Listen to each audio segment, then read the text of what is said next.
bit of a hard act to follow, of course, following Matthew's SAG, but the good news is that I'm starting off essentially at around that point where Matthew is finishing up. So we'll get to dive in a little bit deeper into the questions for Australia. And I do want to poke at this question, like knowing where we are, knowing what our constraints are, knowing that we're Australia and our approaches to copyright reform, knowing that we're not some other more mighty jurisdiction, what are the options we should be thinking about? And I want to start with a few premises. The first one is that Australian copyright law is different. Matthew has already outlined some aspects of this, and I'm actually going to come back to those points.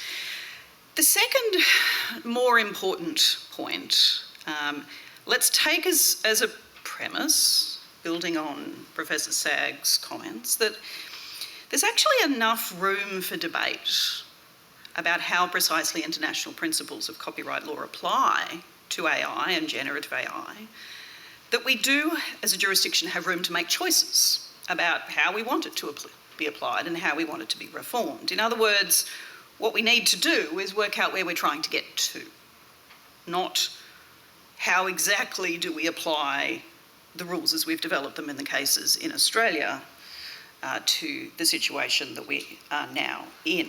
It's simply not self-evident, as Matthew and many other commentators have pointed out, that, for example, copying material in the course of training should be treated as falling within the exclusive rights of copyright owners.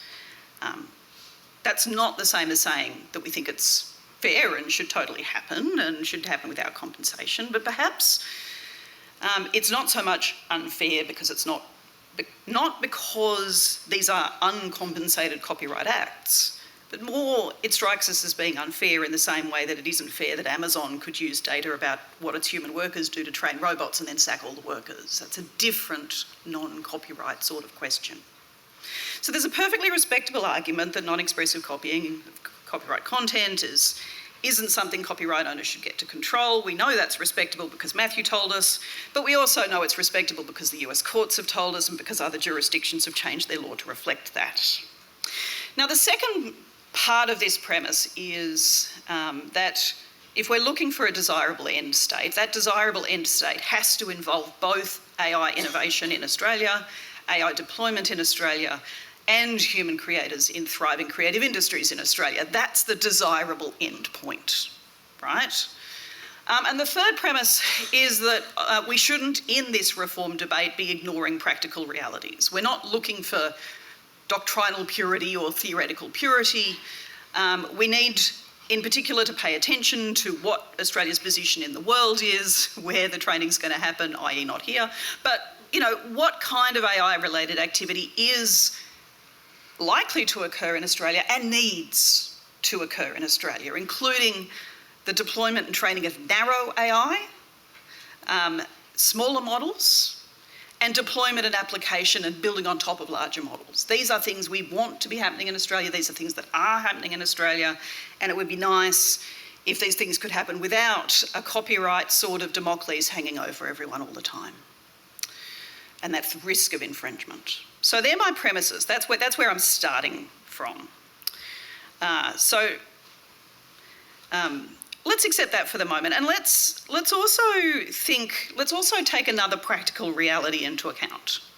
What is generative AI? Well, generative AI is Midjourney and Stable Diffusion, and it's Sora, and it's ChatGPT, and it's Gemini, and it's all of that stuff. You know what else generative AI is? It's these things. Right? I've just completed a study with the New South Wales Ombudsman looking at how generative AI has been used in government across the state governments in New South Wales and local governments in New South Wales. These are examples of how the New South Wales government is starting to experiment with the use of generative AI. What are these? These are smaller models built on the bigger models. What are they? They're specific training data sets. They're Australian training data sets in many cases. This is ordinary business. And so as we think, but it's still affected by these copyright laws, right? If you're training on a bunch of educational data to build an educational chatbot, there's a whole lot of things that you're copying, just as Matthew outlined. if you're the Crown Solicitor's Office and you want to use a whole lot of legal precedents and legislation and the like and think about how you could use that to write better legal advice, that's a whole lot of law, which in Australia is covered by copyright, right? So, you know, this is also generative AI, and we should not lose sight of the fact that right across our economy, these things might be happening in ways that don't necessarily impact on people in the creative industries or artists. Okay? So, they're my premises, they're my starting points. And in terms of where we might go, or what our options are, I thought it might be useful for us to map out a few of the discussions and options that are out there for addressing the intersection of copyright and AI, and confront their strengths and weaknesses with, well, frankly, some honesty and some pragmatism. So here are my 5, and we'll take them one by one. We're starting with copyright rules, which is the AI that respects a strong vision or a traditional vision of copyright. This is closest to where we are now here in Australia because of the way Australian law currently works, right? We've heard about the copying that occurs in training data. In Australian law, we know takes a broad view of what counts as making a copy. We have no text and data mining exception. We have no fair use. We have no other obvious way to distinguish between technical and expressive copying. Not to say it would be impossible, but at least, you know, there's significant doubt that we could implement that argument through Australian copyright law. But beyond the training, you know, because it's not just about training, right? Beyond the training, in relation to the use of an AI model, and where to take the Crown, you know, or to take, actually a better one is the Planning Department. The New South Wales Planning Department is using or experimenting with generative AI to summarise submissions that are made to it, okay? So you're copying material into the program and then getting stuff out of it. And that means there's a copy in, which is potentially involving some sort of infringement if there's no exception that applies. Then there's the stuff that might come out of it that might involve some sort of, maybe in some cases memorisation or some sort of infringement. And so it's that sort of later stage. And look, assuming the federal court decision in Redbubble is good law, if you are the company that has deployed the model that is using it, or you're the government that's deploying it in this sort of way, subject to government statutory licences, you know, Redbubble effectively says that every intermediary that is touching on these kinds of digital services is potentially either a primary or a secondary infringer, even if they've taken significant copyright safety steps to try and reduce the infringement that can occur with the tool. So there's a risk there.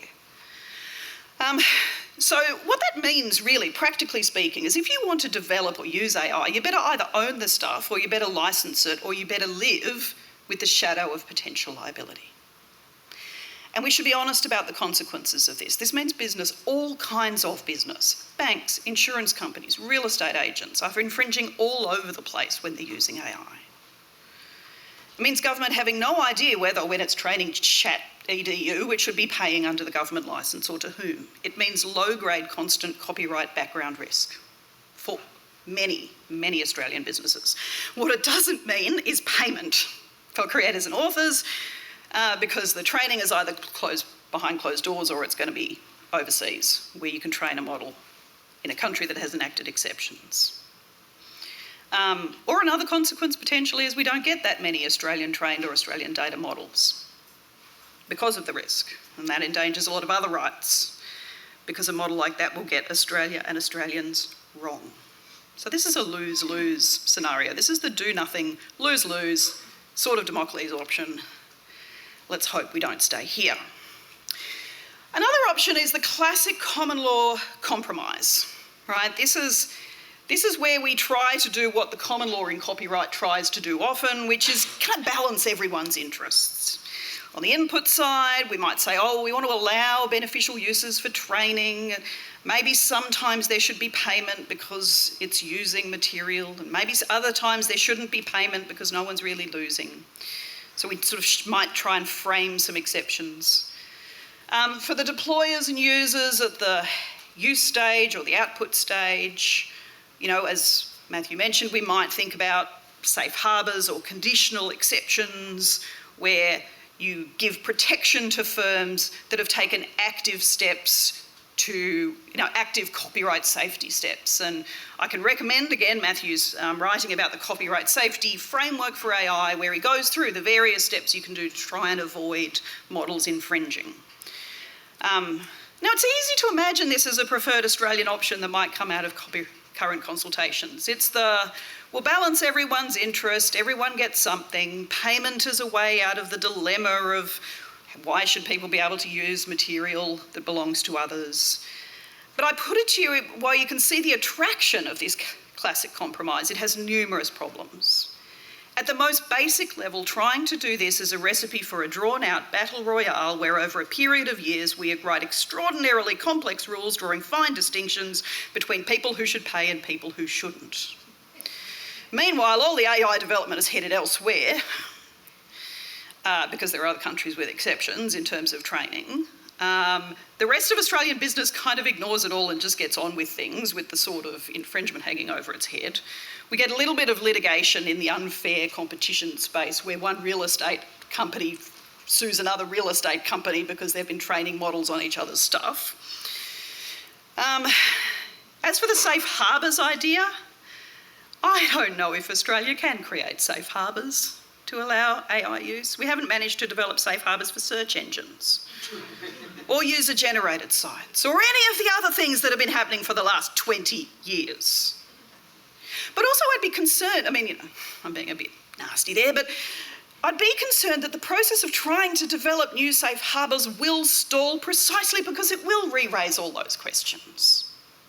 This is part of the long, drawn-out battle royale that is probably going to be the Copyright and AI Reference Group, which will probably develop extremely complicated rules with no real impact in terms of getting people paid. So welcome to your future. Let's look at some other ideas. There are actually some really interesting ideas out there. Geiger and Ayala, I may have mispronounced that, talk about trying to do equitable remuneration for human authors for training of AI. And I've got sources in the last slide for this, and I'm happy to provide those to you.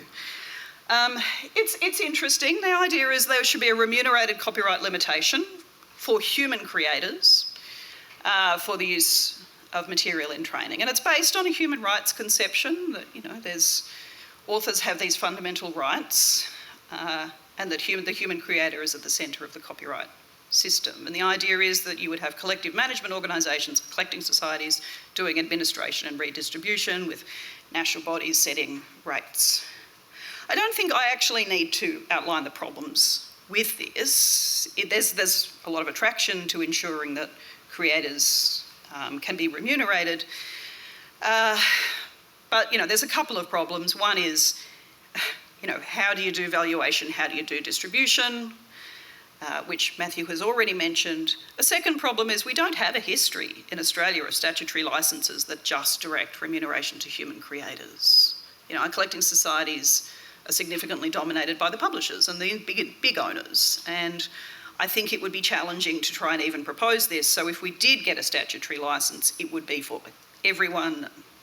But the transaction costs are in many ways prohibitive. And of course, because this is an idea focused on the training data side of things, there is that. It only really makes sense for the really big models, which probably won't be trained here.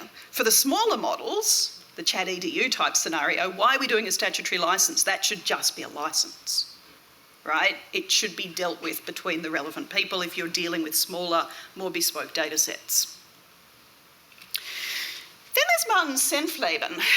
Now this is interesting. He talks about the possibility of an equitable remuneration system.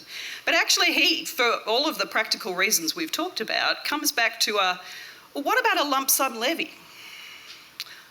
Not aimed at the training stage, but at the final AI system that is capable of producing literary and artistic output.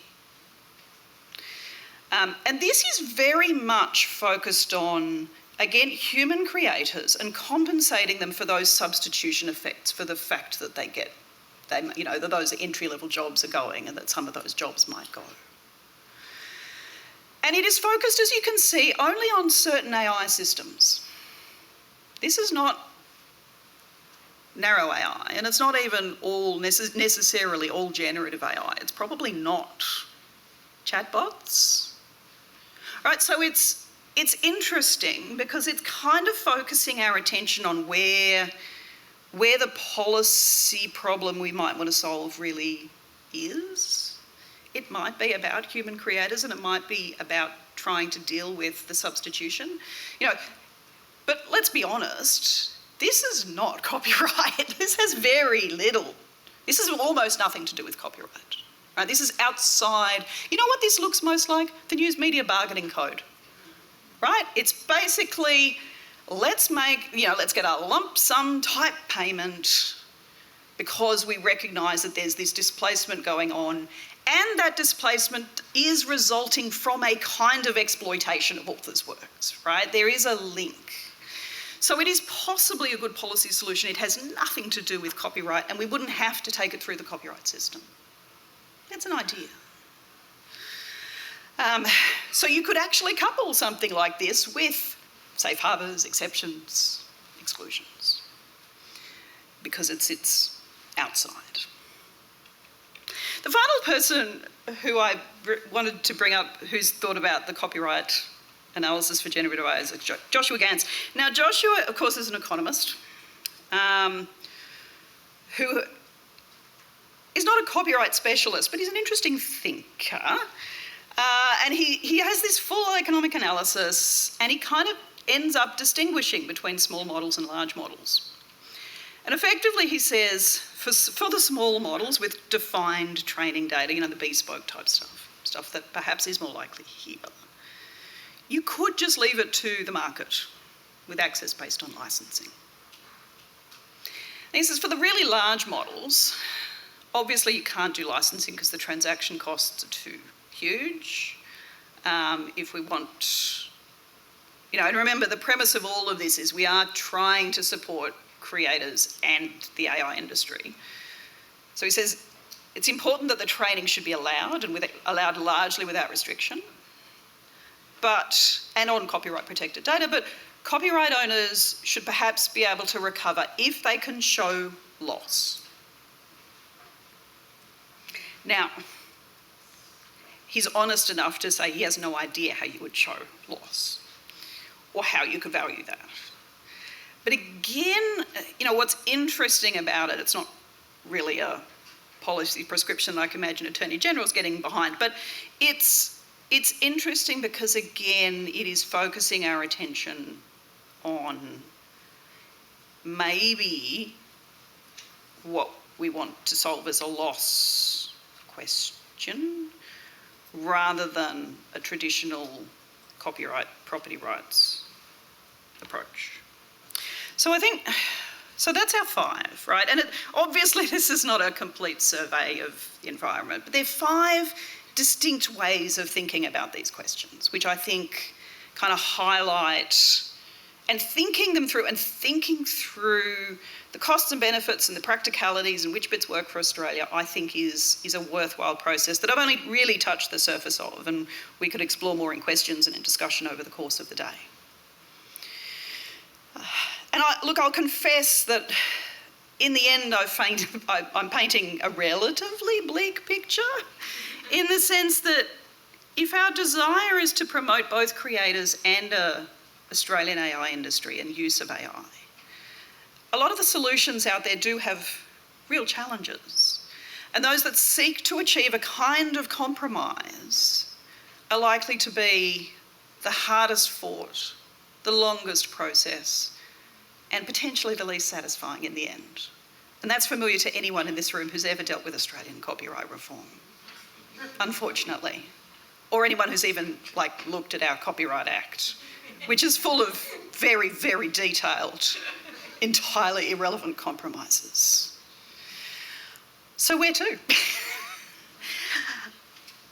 If I had the job of doing something, which fortunately I don't, I would actually start by dividing up some of the questions, and I would go for, first and foremost, for some of the most mundane. My first focus could well be on addressing questions around AI creation and use and text and data mining outside of the core creative industries, business data, commercial data, legal and government data. I'd be focused on reasonable free exceptions, perhaps focused on cases where copyright isn't as much of an incentive. I would try,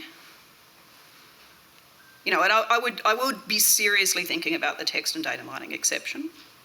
I would be trying to take away that copyright infringement sword of Damocles from all those people who are not generally represented in the big copyright debates and where the copyright is not the biggest incentive. Now, that is in itself challenging, but it's a better start than trying to deal with the future of music or art. My second focus might be on liability at the deployment stage. Redbubble's a disaster because it provides no encouragement for taking precisely the kind of copyright safety steps that we actually do want people to take. So I would be looking to find a way to ensure that Australian firms that develop or deploy AI, narrow or generative, and who adopt reasonable copyright safety measures aren't liable for what their systems or what their users are doing, right? And if we wanted to move beyond the mundane, I'd say I'd be starting to investigate the ways that we can think about that idea-expression distinction and whether and how it could be seriously implemented through our law. It's one of the growing distinctions between our law and some other areas, some other laws. Other countries have thought about that idea-expression dichotomy in their drafting of exceptions, for example. I would think about how technical copies exceptions. I know I'm getting really mundane here, but I actually think this is more of a process for actually getting something done than trying to be the little country at the so-called arse end of the world that tries to solve this bigger problem. I think there are things we could do that would make a big difference. And then, frankly, I'd be far more inclined to look at something like the Senfleben proposal outside of copyright. Because the real questions aren't, as Matthew said, it's not about the training data. It's not about whether your stuff is in the training data. It's not about whether your stuff was copied at some, and then abstracted. It's about working out how we, as a country, generally, we keep investigating, keep an eye on the displacement effects and how we deal with them. So sorry, that's not a copyright question. So for us copyright people, let's go back to the mundane. It's not about us mostly. And to the extent that we're worried about the future of creators, I don't think our answer's in copyright. Thank you very much for listening. I'm more than happy to answer questions.